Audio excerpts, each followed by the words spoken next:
สบายดีทุกคนเนาะมาพบกับตุ้ยอีกเช่นเคยกับการเทรดรายการบริหารพอร์ตบริหารความเสี่ยงที่มีว่าเราจะจัดการเราจะบริหารความเสี่ยงแบบใดในการเทรดแต่ละครั้งเพื่อเพิ่มโอกาสในการเก็งกำไรจากตลาดหลายขึ้นสำหรับใครที่กำลังศึกษาอยู่หรือกำลังเทรดอยู่เนาะสามารถที่จะเบิ่งคลิปนี้เป็นกรณีศึกษาได้ในคลิปนี้เดี๋ยวตุ้ยจะมาในงบ200 USDT นะในงบ200 USDT เนาะซึ่งคือเก่าตามเคยก็คือเก็บกำไร 10% ของต้นทุนกับบ่ได้เก็บหลายเกินไปกะตุ้ยว่าเหมาะสมสำหรับนี่ด้วยเก็บเท่านี้เขาเนาะแต่การเก็บกำไรเนี่ยจะต้องจำกัดที่ว่า 10% ทุกครั้งหรือว่าทุกคนต้องเก็บกำไร 10% คือกับตุ้ยนี่บ่อันนี้ก็ขึ้นกับแต่ละคนเนาะถ้าหากว่าเราอยากเก็บกำไรหลายความเสี่ยงของเรามันจะสูงเพิ่มขึ้นเนาะ แล้วไผที่อาจจะลดพรความเสี่ยงลงก็เก็บกำไรน้อยลงก็ได้บ่จำเป็นต้องเก็บกำไรตามตุ้ยเป๊ะๆ10%เป๊ะๆทุกรอบแต่ที่ตุ้ยเทรดแบบนี้เนาะเป็นประจำส่วนหลายตุ้ยจะเก็บรอบละ10%บางรอบถ้าว่าโอเคเอาเข้าตลาดได้หรือเอาเทรดอันเอา20%แต่ว่าตุ้ยจะเก็บส่วนหลายคือ10%เดี๋ยวตุ้ยจะเอางบออกมาเขาเนาะถือว่างบของตุ้ยก็ปั้นมาได้ถือว่าเติบโต ค่อยๆเก็บไปมื้อละเล็กมื้อละน้อยหอบละ10%ของต้นทุนนะมาหอบนี้เขาเนาะตุ้ยยอมรับได้ที่200ถ้าหากว่าพลาดหรือขาดทุนตุ้ยก็จะสต็อปลอสอยู่ที่200 USDT ในมื้อนี้ตุ้ยบอกเลยว่าตุ้ยบ่ทันได้เทรดบ่ทันได้เทรดจักออเดอร์เนื่องจากว่าเวลาเขาเนาะเวลาบ่ว่างแน่แล้วก็เฮ็ดเวียกนั้นเฮ็ดเวียกนี้ก็เลยบ่ได้เทรด ฉะนั้นเดี๋ยวตุ้ยจะมาเทรดและบริหารให้คนได้เบิ่งไปนำกันเลยโดยต้นทุนที่มี200เนาะและก็มาเบิ่งรูปแบบของตลาดไปนำมาเบิ่งรูปแบบของตลาดไปนำเขาเนาะตอนนี้อยู่ในกราฟของซุยชื่อว่ากำลังเทขายกำลังเทขายงามๆเลยนะก่อนอื่นเดี๋ยวตุ้ยจะเบิ่งจุดกดดันราคาหรือจุดกลับตัวของมันก่อนเนาะก่อนที่จะเทรด1 ตุ้ยจะเบิ่งจุดนี้เนาะอดีตมันเป็นฐานแนวรับแต่ตุ้ยจะตีไว้แล้วจะมาตีเบิ่งจุดต่ำสุดเนาะในบริเวณนี้คือกราฟลงมาจุดต่ำสุดแล้วมีการดันราคาขึ้นไปคือในบริเวณนี้ตุ้ยจะตีเป็นฐานแนวรับเป็นฐานแนวรับเลยที่มีโอกาสว่ากราฟมันจะลงมาได้มาโอเคเดี๋ยวจะมาเริ่มวิเคราะห์แล้วก็เริ่มออกออเดอร์กันเลยเนาะสำหรับงบ200นี่การเดินเงินตุ้ยจะไปให้ได้อยู่5ไม้เนาะตุ้ยจะไปได้5ไม้คือไม้แรกตุ้ยจะไปอยู่ที่5เหรียญหรือประมาณ2อ่า2.5%ของต้นทุนตุ้ยจะไปราวๆนี่ตุ้ยบ่ได้ไปหลายแบ่งไปในไม้แรกเนาะเอาไป2-3%ไป5เหรียญมาไม้แรกตามไปที่ฝั่งขายเลือกที่จะตาม trend ตามรูปแบบตามรูปการณ์ของตลาดไปก่อนในออเดอร์แรกก็ชื่อว่าที่กราฟเนาะมันเคลื่อนที่ลงมาแล้วเบิ่งฐานนะครับของมันยังอยู่ลุ่มตุ้ยก็เลยว่าตามที่ฝั่งขายลงมาแต่ทั้งนี้ทั้งนั้นเนาะ ในระหว่างที่มันลงมันอาจจะบ่ได้ลงงามหรือปิดแดงอย่างเดียวมันจะมีการพักโตะมีการลิ้นไซด์เวย์เป็นบางจังหวะหรือกราฟมันอาจจะบ่ลงมาฮอดฐานเนาะครับมันก็กลับโตก็เป็นได้อันนี้บ่แน่นอนที่เราตีฐานนะครับแนวต้านคือให้รู้อดีตของมันซื่อๆว่าจุดใดเป็นจุดสูงสุดจุดต่ำสุดของราคาให้เรารู้ซื่อเนาะแต่ว่ามันก็บ่ฟิกมันก็บ่ชัดเจนว่า มันต้องลงมาตามกับฐานแนวรับชัดเจนแล้วมันจึงจะกลับตัวบางเทื่อมันก็ทะลุบางเทื่อมันก็ลงมาบ่ฮอดมันก็กลับตัวได้โอเคมานี่เบิ่งแล้วเนาะตามซื้อขึ้นไปพอเบิ่งจากอินดิเคเตอร์เนาะเบิ่งจากอินดิเคเตอร์แล้วเริ่มจะสีขึ้นไปเริ่มจะสีขึ้นไปแล้วแต่เบิ่งกันว่ามื้อนี้อินดิเคเตอร์จะได้ผลบ่เพราะว่าในคลิปก่อนหน้านั้นคือว่าตุ้ยเทรดตามอินดิเคเตอร์แบบเป๊ะๆ100%ก็ถือว่าได้ผลสำหรับ moving average สำหรับออร์เดอร์นี้ก็ถือว่าตามซื้อขึ้นไปตุ้ยจะบอกเนาะการเดินเงินคือไป5พลาดจะไป10พลาดจะไป22พลาดจะไป46 46พระจะไป100มีโอกาสอยู่5ไม้คลิปนี้ได้หรือเสียกลับมาเบิ่งนำกันเบิ่งนำกันเนาะแต่ว่าเปิดมาแล้วผ่านไปแล้ว2ออเดอร์เปิดมาปุ๊บผ่านไป2ออเดอร์ก็ถือว่ายังมีโอกาสอยู่5ไม้ในการ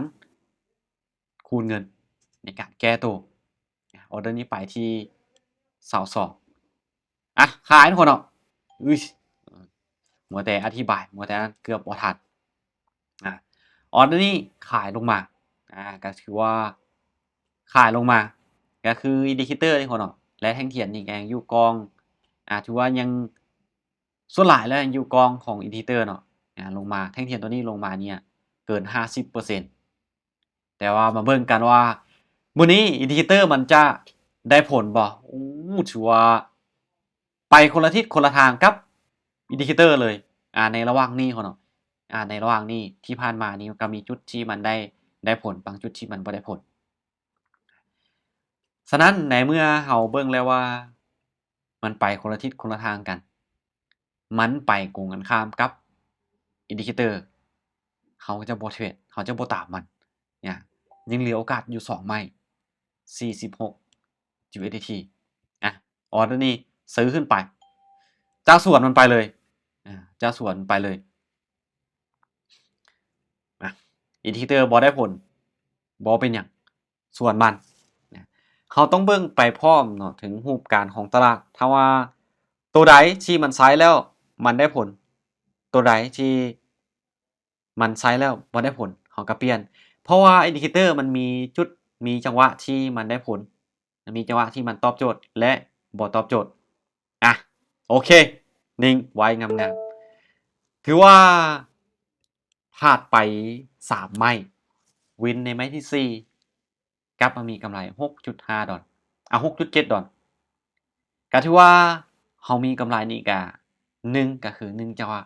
เฮามีการคูณเงินขึ้นไปทบต้นทบกำไรไปจึงเฮ็ดให้เฮานั้นกลับมามีกำไรถึงพลาด3ไม้ที่4ออเดอร์นี้ตุ้ยตามแฮงขายคือขายเลยสังเกตเขาเนาะแฮงขายนี่ดันราคาลงมาอยู่สังเกตแฮงขายนี่ดันราคาเขาจะหลายก็เลยว่ามาออเดอร์นี้ตามไปที่ฟังขายก็ยังมีโอกาสเขาเนาะมีโอกาสอยู่ถ้าว่าสังเกตจากแทงก่อนหน้านี้โอเคมาเบิ่งกันเนาะว่ามันจะดันราคาลงมาได้บ่เอาอึ๊บนิ่งจิ๊บชื่อว่ากลับมาอีกคนเนาะเหลือกำไรอยู่ 1.7 ดอลมาไป10 ดอลถ้าว่ากราฟเป็นรูปแบบนี้ง่ายๆก็คือเทรดส่วนสีแท่งเทียนไปเลยคือเทรดส่วนสีแท่งเทียนไปเลยเนาะเดี๋ยวตุ้ยจะมาออเดอร์นี้นะตุ้ยจะอธิบายให้ทุกคนฟังนะโอเคออเดอร์นี้ขายก่อนขายไปคือส่วนสีแท่งเทียนได้เพราะว่าที่ตุ้ยเทรดมาระยะนี้กราฟสลับกับแท่งเทียนหล่อท่าแท่งเทียนวิเคราะห์ออเดอร์มันเป็นสีใดมันส่วนคือแท่งเทียนตัวนี้บ่แท่งเทียนวิเคราะห์ออเดอร์มันเป็นสีแดงปุ๊บมันออกเขียวคือในตัวนี้คือกันแท่งเทียนวิเคราะห์ออเดอร์มันเป็นสีแดงมันออกเขียวและตัวนี้คือกันแท่งเทียนวิเคราะห์ออเดอร์มันเป็นสีแดงมันออกเขียวมาออเดอร์นี้ก็เลยว่าตามขายสวยถือว่ากราฟสวิงลงมาเขาเนาะถือว่ากราฟสวิงลงมาเพราะตอนนี้ก็ถือว่ากราฟผันผวนเขาเนาะแต่ว่าก็พยายามตามพฤติกรรมของรูปแบบของตลาดไปให้ได้หลายที่สุดตัวใดที่เราเทรดไปแล้วเห็นว่ามันมีโอกาสที่จะเกิดหลายกว่าโมหลายที่สุดในขณะนั้นเขาก็ตามมันไปปั๊บเงินเขาเนาะไปที่5ออเดอร์นี้ตุยจะขายอีกครั้งหนึ่งสลับกันมาในจุดนี้คือ4ไม้4ไม้เขาเนาะสลับกันมาแล้วคือ4ไม้บ่ลูกศรที่ตุยสีที่ตุยหมายนี่เขาเนาะ1 2 3 4ไม้ที่4แท่งนี้เบิ่งกันไม้ที่5มันจะสลับได้บ่คือเมื่อนี้เนาะช่วงแรกนี้ตามอินดิเคเตอร์ไปบ่ได้ผลก็เลยว่าเปลี่ยนทิศทางส่วนกับอินดิเคเตอร์สำหรับในมื้อนี้เดี๋ยวมาเบิ่งกันโอเคไป ปาดโทเนาะคิดว่าจะวินละแต่ว่ามาบ่เป็นหยังชื่อว่าพันผวนเนาะกราฟยอมรับว่ามันพันผวนอีหลีแทงก่อนหน้านี้ถือว่าลงมาในช่วงสุดท้ายเนาะเอากดขายถือว่ามันลงมาช่วงสุดท้ายแล้วแทงตัวนี้ก็สวิงนี่ล่ะคือความผันผวนความบ่แน่นอนในตลาดคริปโตนะมาออเดอร์นี้10เหรียญตามขายอีกตัวยังเลือกที่จะตามสลับไปก่อนหน้านี้ไป5พักออเดอร์นี้คูณเป็น10เหรียญการแน่นอนเนาะในการที่เฮาเดินเงินเฮาคูณเงินแบบนี้ก็มีทั้งข้อดีและข้อเสียในการคูณเงินเนาะทบต้นทบกำไรไปแบบนี้เฮาจะโอกาสในการบริหารเงินของมันจะลดลงแต่มันจะเพิ่มโอกาสในการทำกำไรของเราเนี่ยให้หลายขึ้นแต่ถ้าเราเดินเสมอเนาะเขาจะไปได้หลายออเดอร์เขาจะไปได้หลายออเดอร์แต่อัตราชนะของเรามันต้องหลายมันต้องสูงอีหลีเขาจึงสามารถที่จะทำกำไรจากตลาดได้นะอันนี้แต่ละรูปแบบการเดินเงินมันก็มีข้อดีข้อเสียที่แตกต่างกันไปให้ทุกคนได้เข้าใจเนาะแต่เอาตัวเลือกในที่นี้ก็คือการเดินเงินแบบคูณเงินทบต้นทบกำไรไปนะมาหลังจากวินจะการมาเดินเงินที่5เอาด้านนี้ซื้อคนเนาะบ่เจ้าบ่ได้วิเคราะห์หยังหลายก่อนหน้านี้คือเขาตามสลับอย่างเดียวไม้นี้ผ่านแต่มาวินไม้นี้ไม้คูณเงินก็ครับมามีกำไรอะเด้นั่นเนาะวิเคราะห์ง่ายๆแต่ว่าอย่าเดินเนาะอาจจะเดินเงินนอกแผนที่เราวางไว้บ่แม่นว่าได้เสียวินแน่พลาดแน่แล้วทุกคนเห็นว่าใช้เวลาโดนเกินไปแล้วไปมาใหญ่ all in ไปนอกแผนเลยนี่เวลาทุกคนไปนอกแผนไม้หนึ่งไม้ที่2ไม้ที่3มันจะตามมาฉะนั้นพยายามเดินตามแผนบ่ว่าจะได้แน่วินแน่หรือว่าพลาดหลายก็ตามแต่ว่าเราบ่พลาดเกินงบของเราก็กลับมาเดินตามแผนมาไม้นี้ไปอยู่ที่10เนาะกี้นี่ไป5พลาดออเด้งก็ไป10ไป5พลาดก็ไป10 10วินก็ไป5 5พลาดก็ไป10แบบนี้ไปเรื่อยๆเลยเทรดแบบซิลๆออเดอร์นี้ขายจัดไปที่ขายอีกยังตามสลับคือเก่ารูปแบบของตลาดนะตอนนี้ที่ตัวเทรดยังตามสลับคือเก่าแต่ว่าเริ่มจะเห็นแล้วเนาะเริ่มจะเห็นว่าระหว่างค่านี้มามันเริ่มจะบ่ได้สลับกันมาหลายแล้วแต่ค่านี้ไปคืนหลังมันสลับกันค่อนข้างว่าจะหลายค่านี้ไปคืนหลังมันสลับกันไปค่อนข้างว่าจะหลายมาแต่ว่าเราต้องมาเบิ่งพฤติกรรมของตลาด